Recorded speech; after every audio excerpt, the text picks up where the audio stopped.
What happens when the weakest person in the pack holds the most powerful secret? In the frozen north, Emily is an omega, an outcast scorned by her own alpha and left to die in a remote cabin. During the worst blizzard in a century, she finds a massive dying wolf on her doorstep. He's not just any wolf.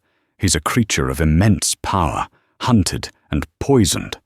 For 3 days, she uses her forbidden knowledge to shelter him, a secret that could get her killed.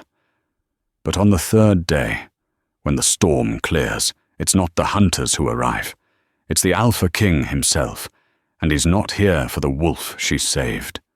He's here for her.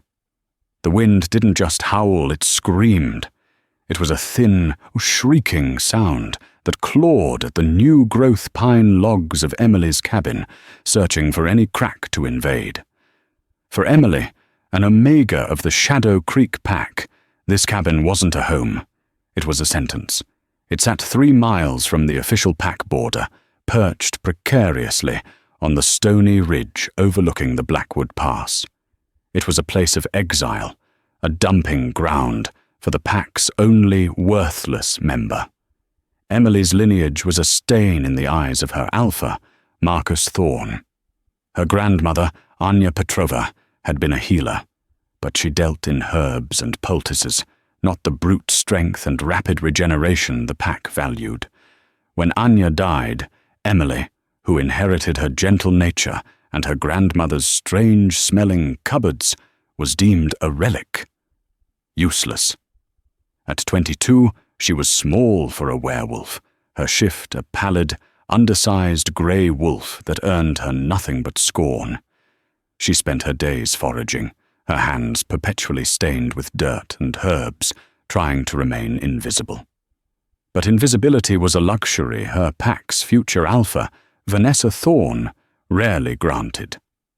That very morning, just as the first iron-grey clouds began to swallow the sky, Vanessa and her 2 sycophantic followers, Chloe and Liam, had ridden their ATVs up the path. They hadn't come to check on her. They came to remind her of her place. "Still playing in the dirt, Emily?" Vanessa had sneered, kicking over the carefully stacked bundle of firewood Emily had spent 3 hours gathering. The split logs tumbled into the wet snow. "The blizzard is coming, Vanessa. I need that," Emily had said, her voice barely a whisper, keeping her eyes fixed on the ground. To meet an alpha-born's gaze was a challenge. "You need to learn your place," Liam had grunted, shoving Emily back. She stumbled, landing hard on the icy ground. Maybe the storm will finally freeze out the rot in this pack. Vanessa laughed, a sound as sharp and cold as the air. "Look at her. Pathetic. My father, Alpha Marcus, only lets you stay out here because he's too compassionate. If it were up to me, I'd have driven you out into the deep wastes long ago. You're a disgrace, Omega." They had left, their laughter mixing with the rising wind, leaving Emily to regather her wood with bruised ribs and a frozen heart. Now, 12 hours later, the world had vanished. The blizzard had descended with a fury Emily had never seen. It was a solid wall of white, a physical weight against her small cabin. The temperature had plummeted to a degree that was dangerous even for their kind. She had stuffed rags in the door cracks, her small fireplace roaring as it devoured the wood Vanessa had almost cost her. She huddled under a threadbare quilt, sipping a weak tea made of pine needles and dried rowan berries. She wasn't just cold, she was achingly lonely. The pack was 3 miles away, safe in the Great Lodge, its geothermal vents keeping the main hall warm, the pantries full of smoked meat. They were feasting, laughing, warm. And she was here, a ghost in her own life, waiting for the storm to pass. The wind reached a new crescendo, and the entire cabin groaned in protest. The structure was old, built by her grandmother's hands, and it was failing. Fear, cold and sharp, pricked at her. If the roof collapsed, she wouldn't last an hour. It was then, above the shriek of the wind, that she heard it. A sound that didn't belong. It wasn't the cracking of a branch or the scream of the storm. It was a low, resonant thud that seemed to shake the very ground beneath her floorboards. It was followed by a long, terrible sound, a deep-chested groan of agony that was almost human. Emily froze. Her wolf senses, though weak, were sharp. Something was outside, something large. A rogue?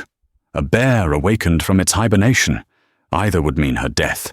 Rogues were driven mad by isolation, and a bear would tear her cabin apart to escape the cold. Stay hidden. Don't make a sound. You are worthless. You are small. You are invisible. The pack's insults had become her mantra of survival. Another thud, this time against the cabin wall itself. A heavy body slumping. Then, a desperate, guttural scratching at the door, a sound of claws dragging weakly against the wood. It was followed by a whine so deep with pain that it vibrated in Emily's own chest.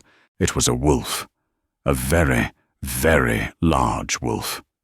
Emily crept to her single, ice-caked window, rubbing a small patch clear with her sleeve. At first, she saw nothing but the swirling vortex of white. Then, a shadow resolved itself. A mountain of black fur, half buried in a snowdrift that was rapidly swallowing it whole. It was collapsed against her porch, its massive head resting on the first step. Her breath caught. This was no ordinary wolf. It was enormous. Even in its collapsed state, it was twice the size of Alpha Marcus's formidable beta. Its fur was the color of jet, a stark contrast to the white snow that was now tinged with a horrifying dark crimson. It was dying. Her survival instincts screamed at her to bar the door, to feed the fire, to wait until morning. But her grandmother's instincts, the healer's blood she had been taught to despise, screamed louder. "Compassion, Emily," Anya Petrova's voice echoed in her memory, "is the oldest magic. It's the one they've forgotten. Don't you forget it, too." The wind tore at the cabin, threatening to rip the door from its hinges. The wolf outside gave one last, shuddering sigh and went still. Emily looked at the fire, then at the door. Letting it in was madness. It was a rogue, a stranger. It was a threat. "It's a life," the other part of her whispered. Clenching her jaw, Emily grabbed the iron poker from the fire. Her hands were shaking so hard she could barely breathe. She unlatched the heavy wooden bar, and the door was instantly ripped from her grasp, slamming open against the interior wall. The blizzard roared in, a living monster of ice and sound, extinguishing her candles and sending embers scattering from the hearth. The cabin was plunged into a chaotic, freezing darkness, lit only by the faint, angry glow of the fire. And in that chaotic darkness, the great black wolf collapsed over her threshold and onto the floor, bringing the scent of pine, blood, and a power Emily had never encountered. The wolf was a giant. Sprawled on her rough-hewn floor, he filled the small cabin. Emily had to use her entire body to fight the blizzard and force the door shut, barring it against the storm's rage. For a moment, she stood panting in the semi-darkness, the wind now a muffled scream, her heart hammering against her ribs. The cabin was instantly, dangerously cold. But the wolf was burning. She could feel the heat rolling off him from a yard away. He was shivering violently, his massive limbs twitching. A low, continuous moan of pain rumbled in his chest. He's dying. Emily grabbed a dry log and threw it on the fire, coaxing the embers back to a roaring blaze. The light spread, illuminating the creature, and she gasped. His black fur was matted with blood from a dozen wounds, but one was horrific. A deep, jagged gash ran along his right flank, from rib to shoulder. It wasn't the red of fresh blood or the brown of old. The edges of the wound were sizzling, blackened, and emitting a faint, sickly green vapor. Silver. Not just any silver. This was imperial silver, a poisoned, enchanted metal, designed not just to wound a werewolf, but to unmake him. It burned through their healing abilities, scorching flesh and magic alike. It was a weapon of execution, used only by the Alpha King's royal guard, or by high-level assassins. Who was this wolf? His breathing was a shallow, wet rattle. He was burning with a fever that was meant to incinerate him from the inside out.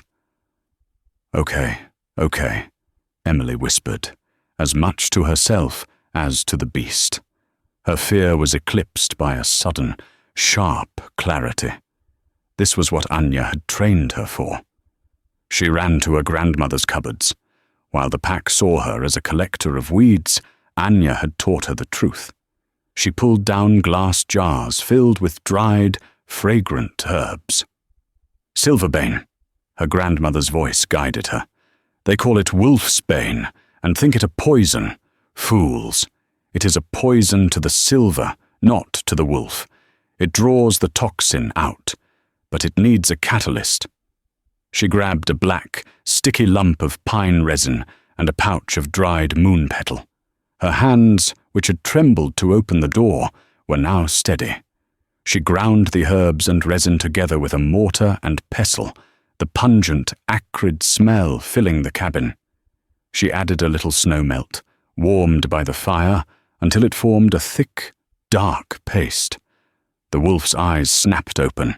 They were not the yellow or brown of a normal wolf. They were a startling, piercing blue, rimmed with the red of fever. He lifted his head, a growl tearing from his throat, a sound so full of authority that Emily froze, her omega instincts screaming at her to submit.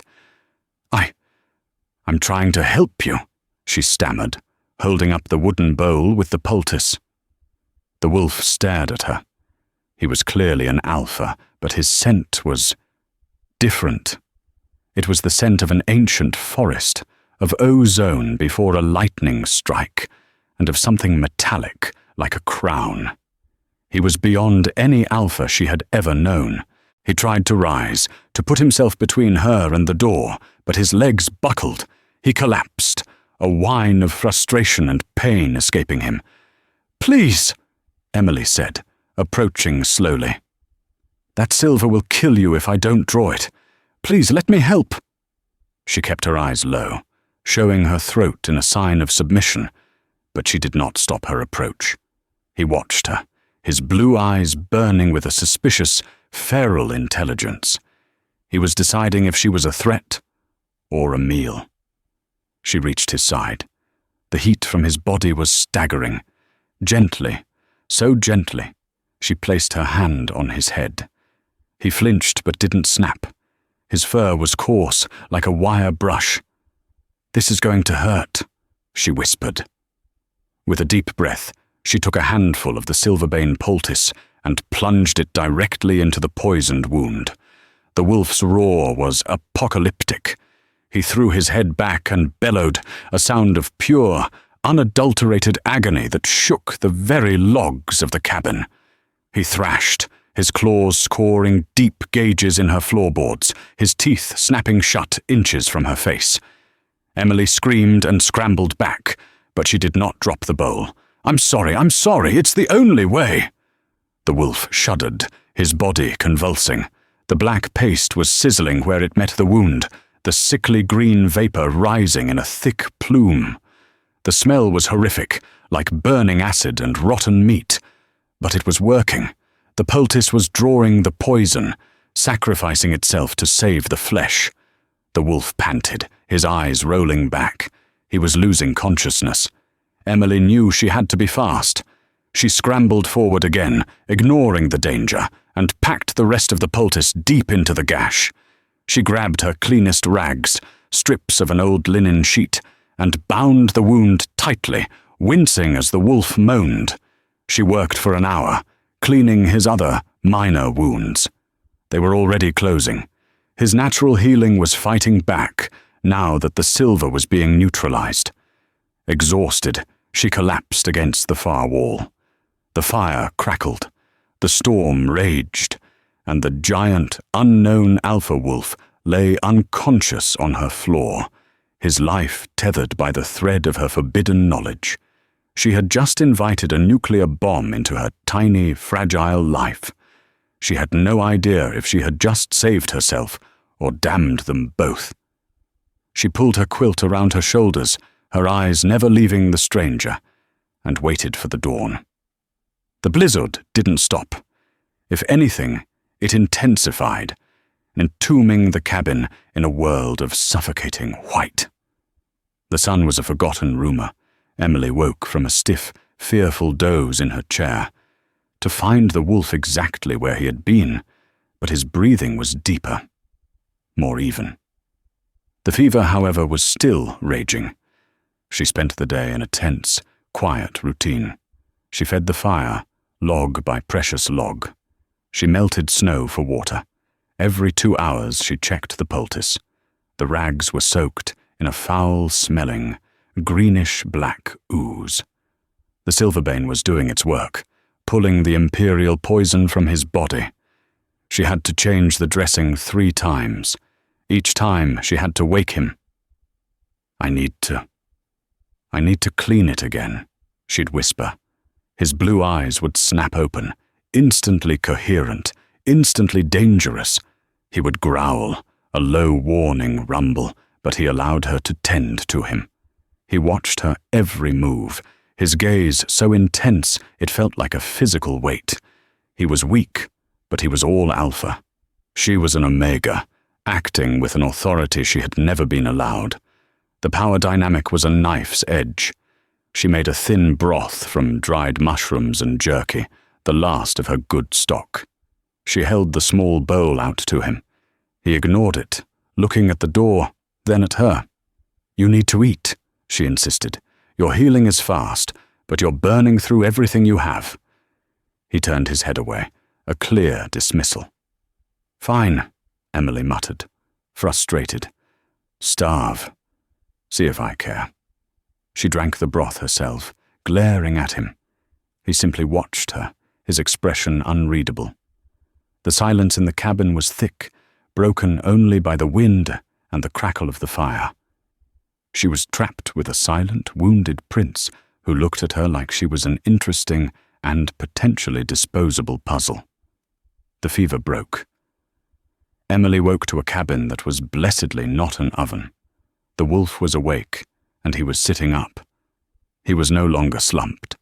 He sat on his haunches near the fire, his back straight, his massive head held high. He looked like a king on a throne of rags. The wounds on his body were gone, leaving only new pink skin. The great gash on his flank was still raw, but it was closed. He had torn her linen bandages off. Emily's breath hitched. He was magnificent, and he was terrifying. He looked at her, and then, in a movement so fast she almost missed it, he shifted. It was not the pained, cracking shift of a normal werewolf.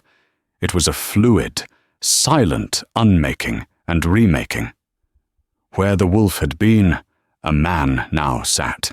He was, Emily thought, the most dangerous-looking man she had ever seen. He was naked, his body a roadmap of old scars that spoke of 100 battles.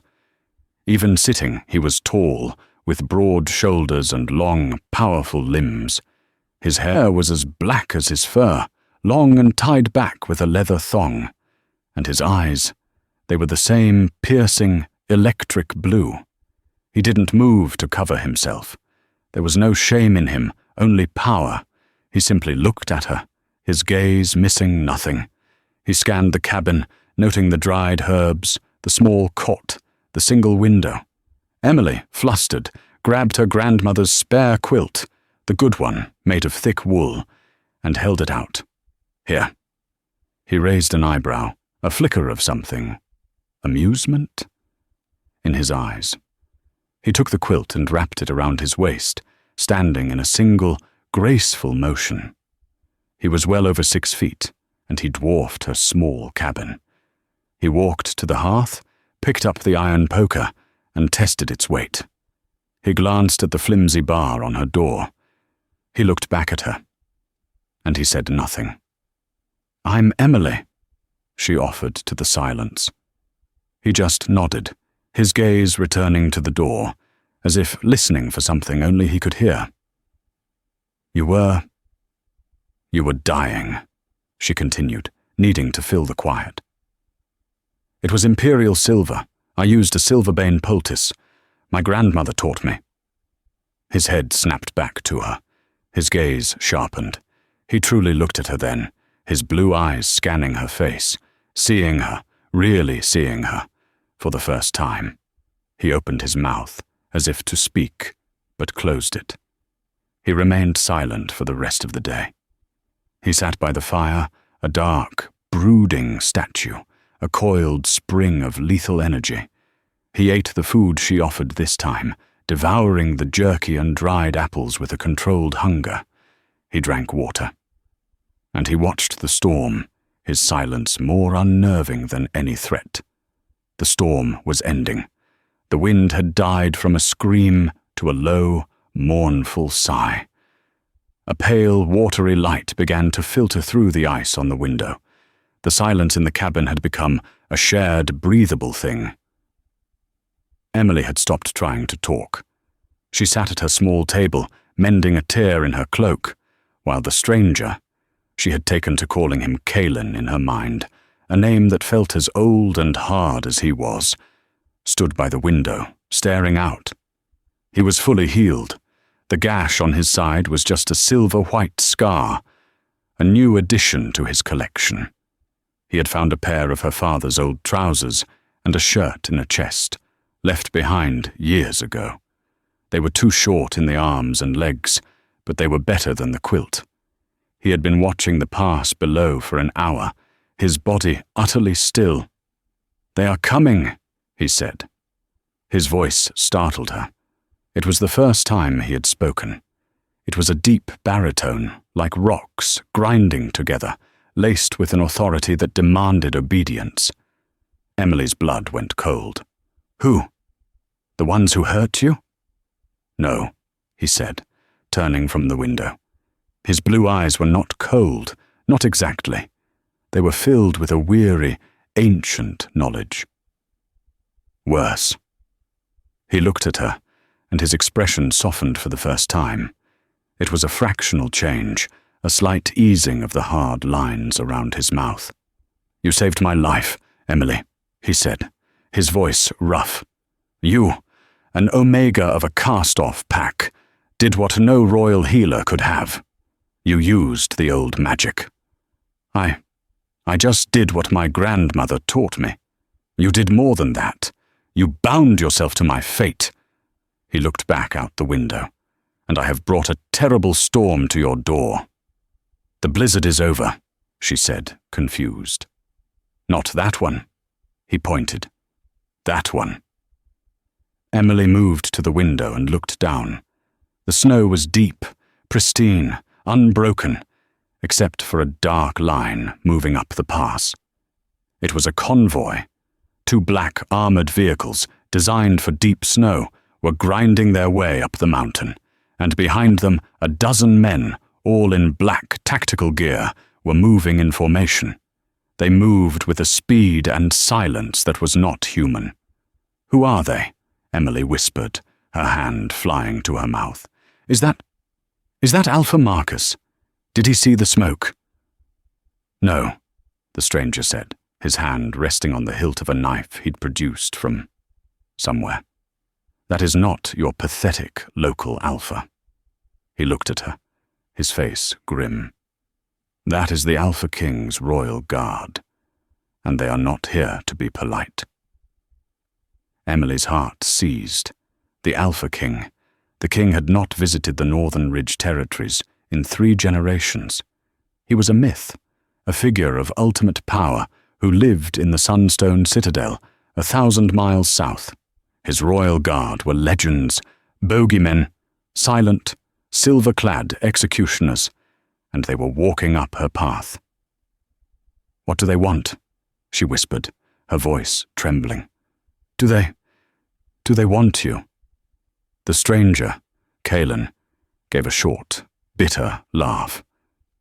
"They always want me. But this is different. They're moving too openly." A sudden, terrible thought struck her. Harboring a rogue or a traitor. It's a death sentence. They'll kill me. Kaelin's gaze hardened. He looked from her to the door and back. "They will not touch you." "How do you know? You brought them here." Panic made her voice sharp. "You said I bound my fate to yours. This is what you meant." Before he could answer, a thunderous pounding echoed through the cabin. It wasn't a knock. It was a demand. "In the name of the Alpha King Theron, open this door," a voice roared, amplified by a megaphone. But that voice, Emily knew that voice. It was deep, guttural, and filled with self-importance. It wasn't a king's herald. Kaelin's head tilted. "That," he growled, "is your local alpha." Another pound. "Emily, open this door now, or I'll huff it down. We know you're in there, you filthy rat." It was Alpha Marcus. Emily looked through the peephole, and her blood turned to ice. Standing on her porch, flanked by 4 of his largest pack warriors, was Marcus Thorne. Behind him, preening in the new snow, was Vanessa, a cruel, triumphant smirk on her face. They weren't with the king's convoy. They had gotten here first. "They must have tracked the vehicles," Kaelin murmured from behind her, his voice a low vibration. "Your Alpha is a fool. He's trying to get ahead of the king, to prove his loyalty." "Prove his loyalty," Emily breathed. "How?" "By finding me," Kaelin said, his hand on her shoulder, "and by sacrificing you." The door shuddered under a heavy boot. "Last chance, Omega," Marcus bellowed. Kaelin squeezed her shoulder. "Unbar the door." "What? He'll kill us." "He will not," Kaelin said, his voice dropping to that register of pure command. "He is a puppy playing wolf. Open it, and stand behind me." Her fear of Alpha Marcus was primal, beaten into her since childhood. But her fear of the man beside her, and, strangely, her trust in him, was greater. Her hands shaking, she lifted the heavy wooden bar. The door flew open. Alpha Marcus stood there, his chest puffed out, his face red with cold and fury. Vanessa was right behind him, her eyes glittering with malice. "So," Marcus barked, his eyes sweeping the cabin. He saw the empty bowls, the blood-stained rags, and then he saw Kaelin. Marcus's eyes widened, then narrowed. He couldn't sense Kaelin's rank. The man's control was absolute. But he saw a rival male. "Harboring a rogue, Emily?" Marcus sneered, his voice dripping with false righteousness. "Aiding an unknown male? That is a death sentence by pack law." "Father," Vanessa said, her voice like honeyed poison. "Look, she's been tending to him, the little traitor." She stepped forward, pointing a manicured finger at Emily. "We tracked a rogue scent here, a scent of poison and blood. And here he is. She has betrayed the Shadow Creek pack." Emily started, but Kaelin's hand on her arm silenced her. "Alpha Marcus Thorne," Kaelin said. His voice was quiet, yet it cut through the cold air, silencing the clearing. The pack warriors shifted, suddenly uneasy. This was no cowering rogue. Marcus, enraged at being addressed by an unknown, stepped forward. "You do not speak to me, rogue. You are on my land, and you have corrupted my Omega. You will both be purified by—" "Silence!"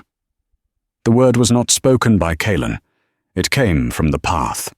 The 8 men in black tactical gear had appeared from the trees, fanning out in a silent, perfect perimeter. They were armed with silver-laced blades and rifles. Marcus's 4 warriors, who had looked so large moments before, suddenly seemed like children.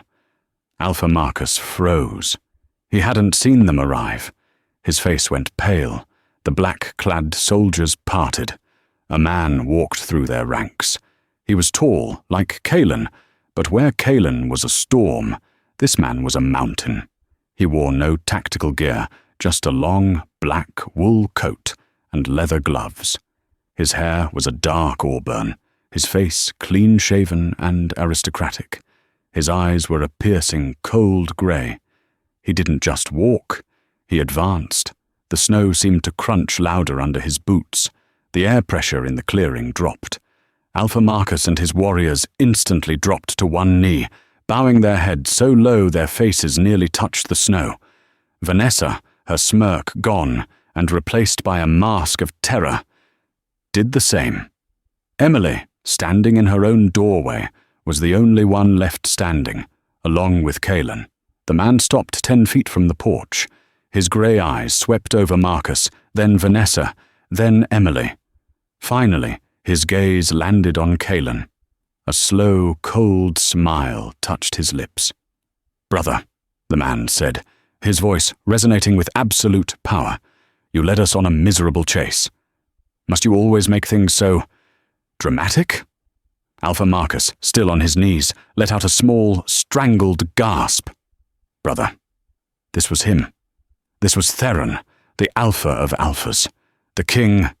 The world fell into a terrifying, frozen silence. The king. The Alpha King Theron was standing on Emily's porch. Kalen, the stranger she had healed, the man who had slept by her fire, did not bow. He stood tall, the cheap shirt straining across his shoulders, and met the king's gaze. "Theron," Kalen said, his voice flat. "You always did hate the cold. You should have stayed in the citadel. And let you wander off to die in a ditch." Theron's cold smile widened. "What a waste of my best commander. You've been playing Lost Prince for long enough, Kalen. It's time to come home." Emily's mind reeled. Commander. Not just a prince, not just the king's brother, his best commander. The man she had ordered to eat his broth was Kalen, the iron hand of the king, the wolf who had supposedly gone rogue 2 years ago, disappearing from public life. He was a living legend, a ghost story told by pack alphas to scare their betas. Alpha Marcus was visibly shaking, his head still bowed. He had just threatened to execute the king's own brother. Vanessa, however, saw an opportunity. She scrambled to her feet, her face a mask of desperate, false sincerity. "Your Majesty," she cried, rushing forward and stopping only when one of the royal guards put a hand on his blade. She knelt again, 5 feet from the king. "Your Majesty, thank the moon goddess you are here. We had no idea. We tracked this rogue," she spat the word, "to this hovel. This wretched Omega," she jabbed a finger at Emily, "was harboring him. She hid him from us.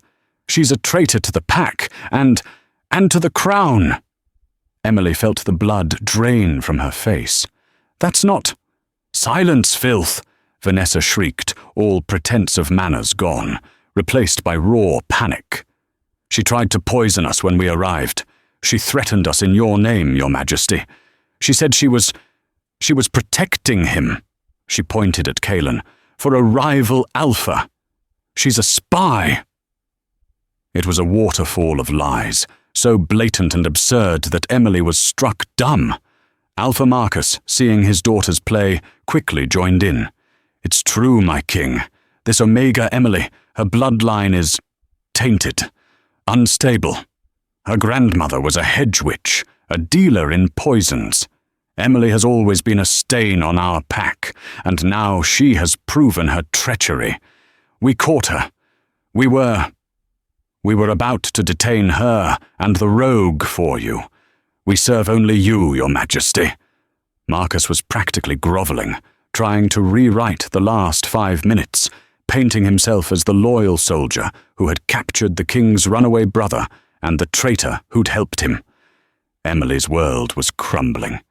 It was her word, an Omega's, against a ranking alpha and his daughter. She would be executed on the spot. She looked at Cailan, pleading, but his face was an iron mask. He was watching his brother, the king.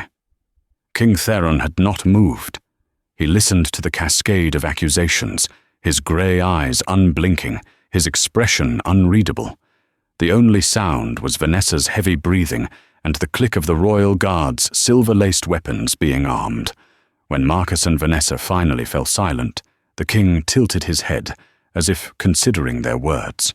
He looked at Cailan. "A spy? Is that what you are now, brother? Working for the Stone Fang pack?" Cailan scoffed. "Don't be an idiot, Theron. I was poisoned by an assassin carrying Stone Fang markings, the same ones who targeted—" Cailan's voice cut off, a flicker of deep pain in his eyes.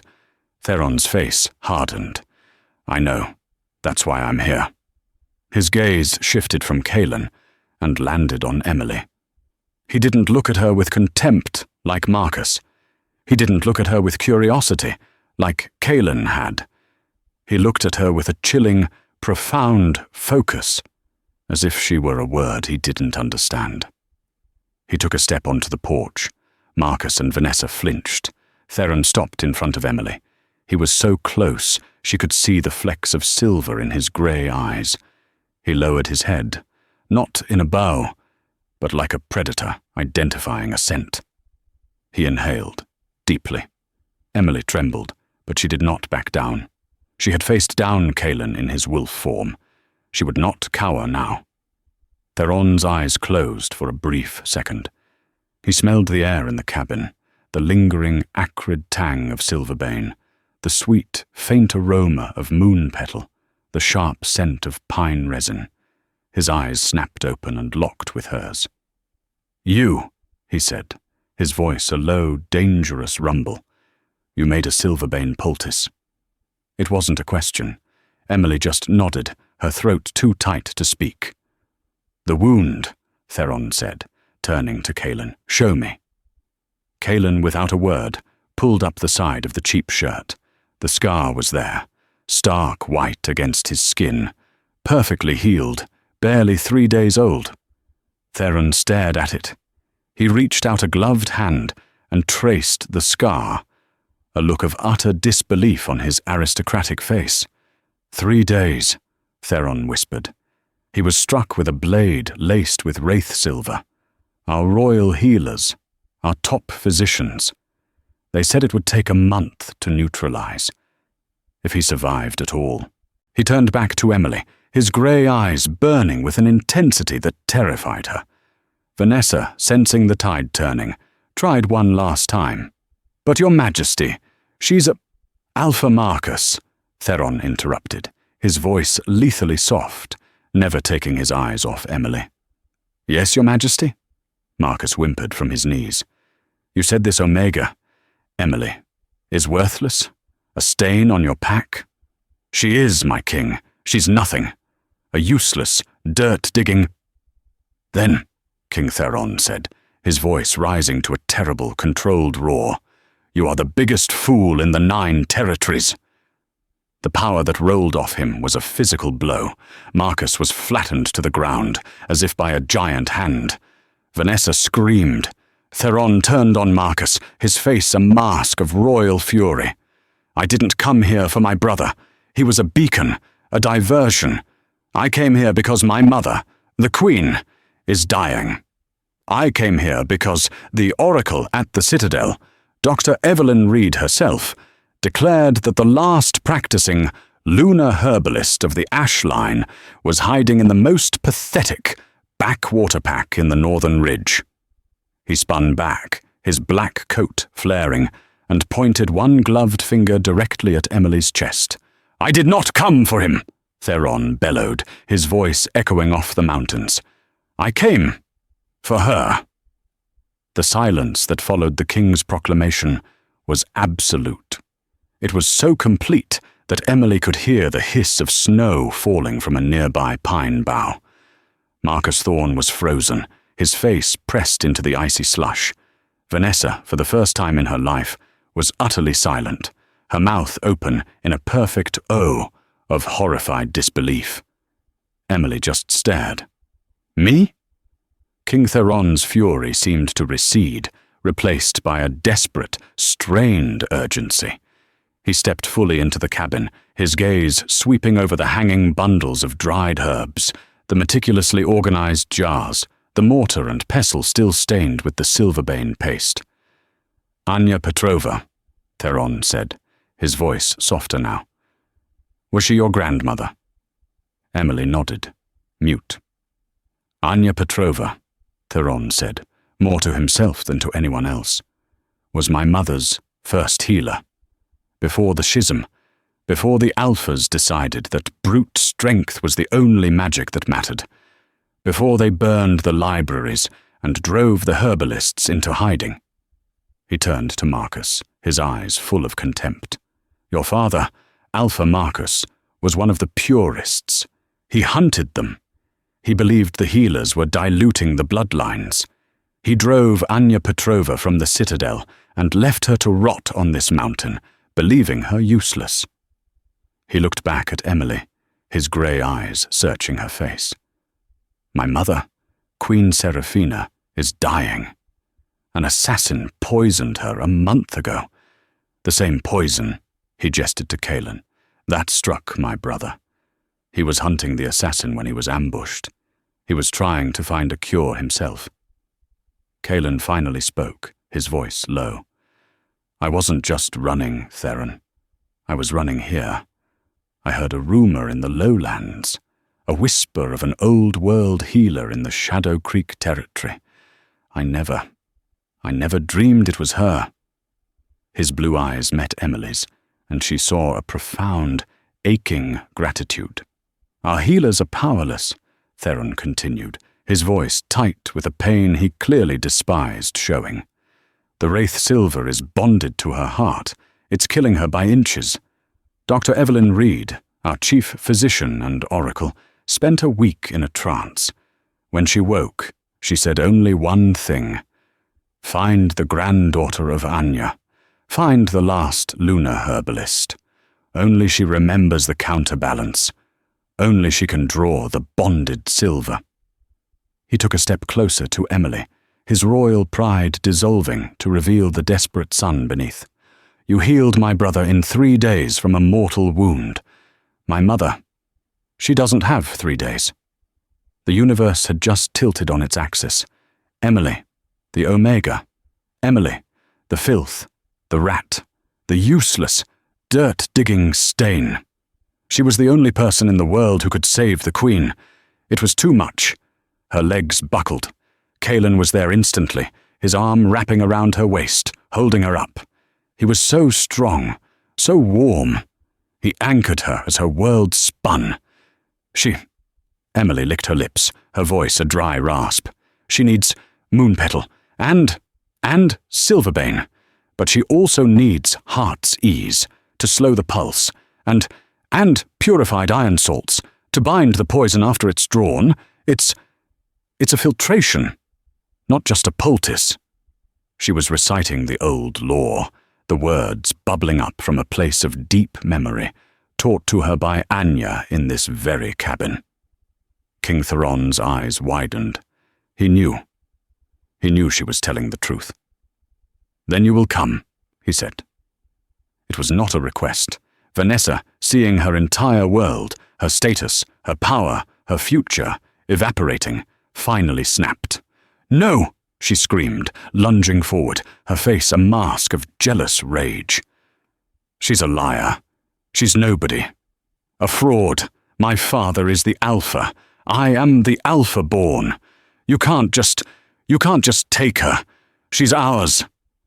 She didn't get within 5 feet. One of the royal guards moved, a black blur. He didn't strike her. He simply backhanded her, a casual gesture of dismissal.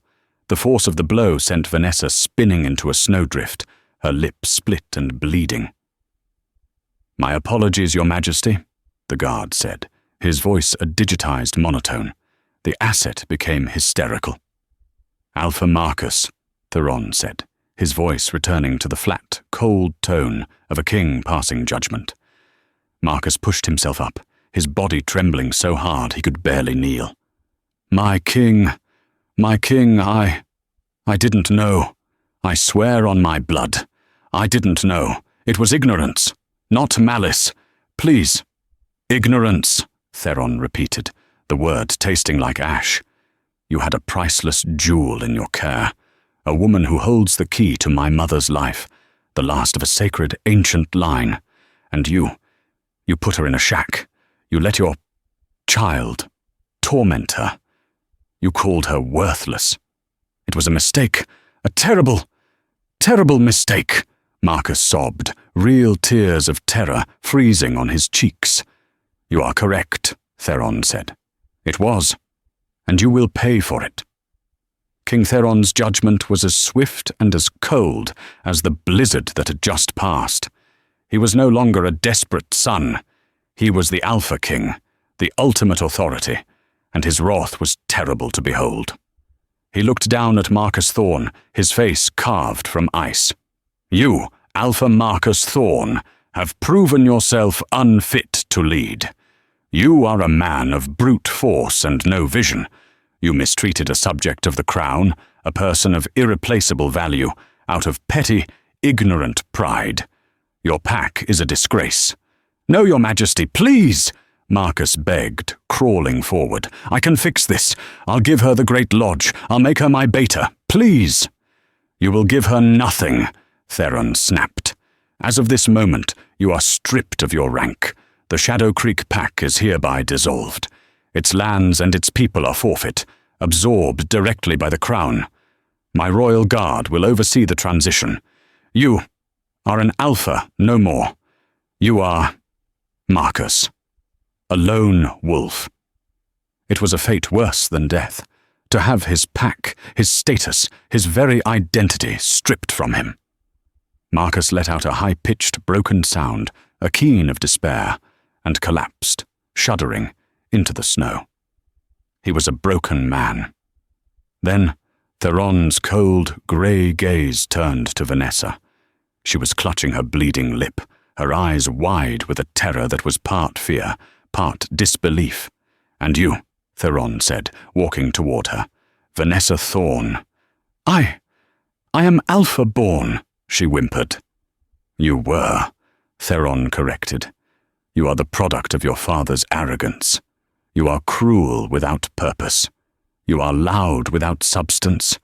You took pleasure in tormenting one who could not fight back. You lied. To your king." He crouched, forcing her to meet his gaze. "You told me Emily was a traitor. You accused her of poisoning you. You demanded her execution. You seem to enjoy the cold, Vanessa. You enjoy judging others and casting them out." "Please, I didn't mean it." "Then you shall have what you desire," Theron said, standing. He turned to his guard. "Commander Talon, this one is to be exiled, not to the civilized south. Take her to the frigid wastes, to the prison colony at Icebreak Peak. She will serve a life sentence, mining silver iron for the crown. We shall see how the real cold treats her." The karmic justice was so perfect, so terrible, that Emily almost felt a pang of pity. Vanessa's mind broke. She screamed. It wasn't a word, it was a raw animal sound of pure horror. "No, no, I'm Alpha-born. You can't. Father, do something. Father." Marcus didn't even look up. He was a hollow shell. 2 royal guards seized Vanessa by the arms. She thrashed and kicked, her designer snow boots digging uselessly. "I'll kill you!" she shrieked at Emily, her face contorted with hate. "You are a nobody, a filthy omega. I'll kill you!" "Take her," Theron ordered, turning his back. "I am tired of her voice." The guards dragged her away, her screams echoing down the mountain path, until they were finally muffled by the trees. Justice had been served. The clearing was silent again, save for the sound of Marcus Thorne's pathetic sobbing. King Theron turned back to Emily. His entire demeanor softened instantly, the transition so abrupt it was dizzying. "Lady Emily," he said, and the title made Emily flinch. I am I am in your debt. My brother is in your debt. And my mother, her life is in your hands." He formally bowed, not a nod, but a deep, respectful bow from the waist, the Alpha King, bowing to her. "My personal transport is at the base of the mountain," he said. "We must leave immediately. Bring whatever you need. My men will carry it." Emily looked around the tiny, cramped cabin. This hovel, this prison, this sentence. It had also been her sanctuary. It had been her grandmother's home. She looked at Kaelan, who was watching her with an expression of quiet pride. She looked at the king, a man who held the power of life and death, who was now looking at her with desperate hope.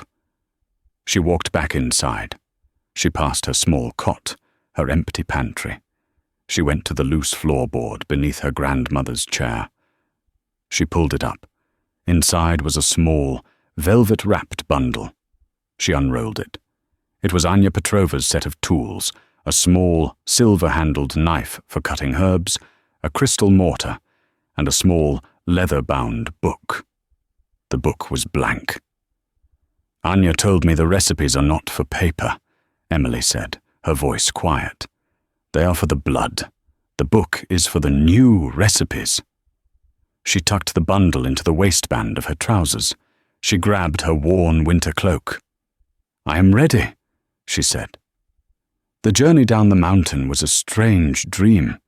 Emily, who had not been more than 5 miles from this cabin in her life, was now flanked by 8 of the most elite warriors in the world.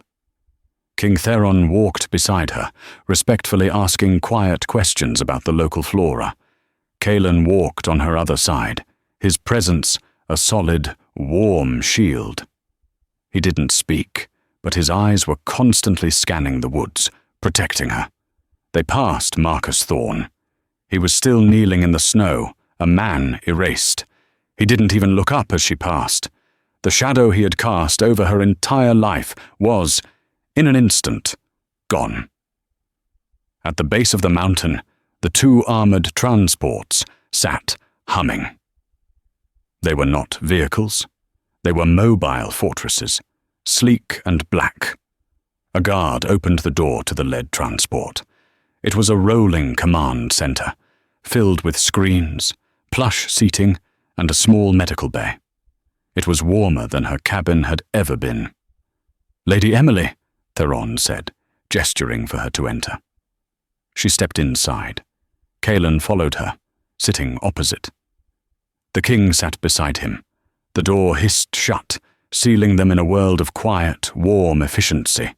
With a lurch, the transport began to move, speeding away from the northern ridge, away from Shadow Creek, away from the only life she had ever known. For a long time, Emily just looked out the armored window at the blur of snow and pine. "You were looking for me," Emily said to Kaelan, breaking the silence. "You knew about the healer." Kaelan nodded. "A rumor. A dying assassin I captured whispered it.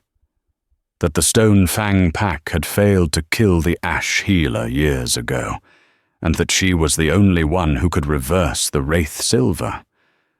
I thought I was looking for your grandmother. I came to beg for her help for my mother. But the Assassin's Guild found me first. They poisoned me and ran me to ground." He leaned forward, his blue eyes intense. "When I collapsed on your porch, I thought I was dead. I thought I had failed. And then I woke up, and the poison was gone. And I saw you." He shook his head, a small smile on his lips. "The fates have a dark sense of humor." You're a commander," she said, still trying to fit the pieces together. "The Iron Hand. Why would they?" I was head of the King's intelligence," Kaelan said. "I've been hunting the Stonefang assassins for 2 years. They are a radical sect who believe the King's bloodline, my bloodline, is too tame, too reliant on peace and diplomacy." "Like Marcus," Emily whispered. "Exactly like Marcus," Theron affirmed, his voice grim. This rot has spread deep. They want to return to the old ways. Brute force. Culling the weak. They see my mother's compassion, her funding of the Citadel's hospitals and universities, as a weakness. They targeted her to break my father's heart, and to break my rule. But they targeted you too, Emily said to Kaelin. I was the one getting too close, Kaelin said. I was the only one who believed the rumors about the ash line still existing. They wanted me dead, and they wanted you dead, to erase the only cure. Emily finally understood. She wasn't just a bystander. She was a target. Her worthless bloodline was the one thing the assassins feared. By staying small, by staying hidden, she had survived. She looked at Kaelin, the wolf she had pulled from the snow. And he looked at her. A bond had been forged in that cabin, in those 3 days of silence and healing. It was a bond of life debt, of shared secrets. It was something new and something ancient. I don't know if I can do it, she whispered, her fear returning. She's the queen. I'm just Emily. Kaelin reached across the transport and, for the first time, took her hand. His was calloused and warm, engulfing hers. You are Emily of the Ash Line, he said, his voice soft, but with the same iron certainty he'd had in the cabin. You face down a dying, feral alpha. You face down your tormentors, and you face down the king. You are not just Emily. You are the one who saved my life, and you are the one who will save hers. King Theron watched them, and a small, genuine smile touched his lips. He is right, Lady Emily. Your grandmother's legacy is in you, and for the first time in a month, I have hope. Emily looked down at their joined hands, then back out the window. The snow-capped mountains were already disappearing behind them, replaced by a dark, winding road leading south. She was no longer an outcast. She was no longer an Omega. She was a healer, and she had a queen to save.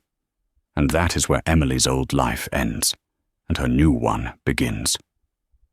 The Omega who was scorned by everyone, who was left to freeze in a remote cabin, turned out to be the most powerful person in the kingdom. She not only saved the king's brother, but she held the key to saving the entire royal line. She is on her way to the capital, with the fierce Commander Kaelin at her side, and a kingdom's fate resting on her shoulders. But the assassins who poisoned the queen are still out there. They know she exists now, and they will stop at nothing to prevent her from reaching the Citadel. What did you think of Emily's story? What about the justice served to Alpha Marcus and Vanessa? It just goes to show that you should never, ever underestimate the quiet ones. This is just the first part of Emily's journey. If you want to find out what happens next, if she can save the queen, if the assassins will find her, and what will become of the powerful bond she's forged with Kaelin, let me know in the comments below. And if you loved this story, please show your support by hitting that like button, share it with a friend who loves a good story of karmic justice, and most importantly, subscribe to the channel and ring that bell. You won't want to miss what's coming next. Thanks for listening.